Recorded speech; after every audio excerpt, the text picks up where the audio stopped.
হেসাখাল যুব বিভাগ আয়োজিত আন্তঃওয়ার্ড double LED cup final football tournament অনুষ্ঠিত হয়েছে। পুরস্কার বিতরণ অনুষ্ঠানে প্রধান অতিথি হিসেবে উপস্থিত ছিলেন ইসলামী ছাত্র শিবিরের সাবেক কেন্দ্রীয় সভাপতি, কুমিল্লা ১০ মনোনীত জামায়াত প্রার্থী ইয়াসিন আরাফাত। প্রধান আকর্ষণ হিসেবে উপস্থিত ছিলেন বিশিষ্ট সমাজসেবক রাজনীতিবিদ ড.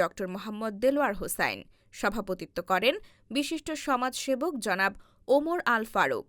হাজারো দর্শকের উপস্থিতিতে হেসাখাল বনাম হিয়াজোড়ার খেলোয়াড়বৃন্দ চমৎকার খেলা উপহার দেন।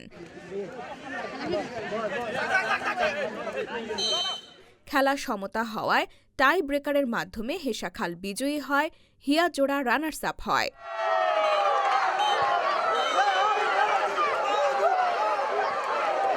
পুরস্কার বিতরণী অনুষ্ঠানে প্রধান অতিথি জনাব ইয়াসিন আরাফাত বলেন, সুস্থ দেহ, সুস্থ মন, সুস্থ বিনোদন, এটি হচ্ছে আমাদের খেলার ক্ষেত্রে আমাদের নীতি কথা।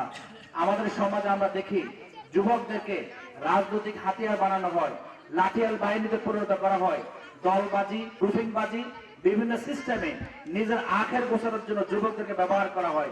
কিন্তু ৫ই আগস্টের যে অভ্যুত্থানের মাধ্যমে নতুন বাংলাদেশের সৃষ্টি হয়েছে, আমরা যুবকদেরকে আর লাঠিয়াল বাহিনীতে পরিণত না করে এই দেশের সম্পদ আমরা পরিণত করতে চাই।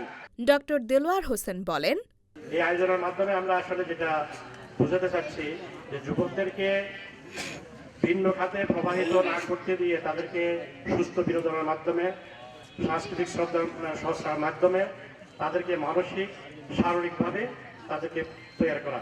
তাই আসলে আগামী দিনের ভবিষ্যৎ, জাতির ভবিষ্যৎ, যারা জেনজি, তাদেরকে সুন্দরভাবে গড়ে তুলতে পারলে সৎ চরিত্রবান, সুস্বাস্থ্যবান হিসেবে গড়ে তোলাই আসলে জামায়াত ইসলামের অন্যতম লক্ষ্য। তাদেরকে দিয়ে আগামী দিনের রাষ্ট্র পরিবর্তন হবে। অনুষ্ঠানে গণ্যমান্য ব্যক্তিবর্গ উপস্থিত ছিলেন।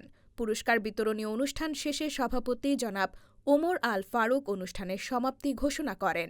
সকল ব্যস্ততার মাঝে আমাদেরকে সময় দেওয়ার জন্য অনেক অনেক আন্তরিক ধন্যবাদ এবং এখানে আজকের প্রোগ্রাম সমাপ্তি ঘোষণা করছি। সবাইকে অনেক অনেক ধন্যবাদ।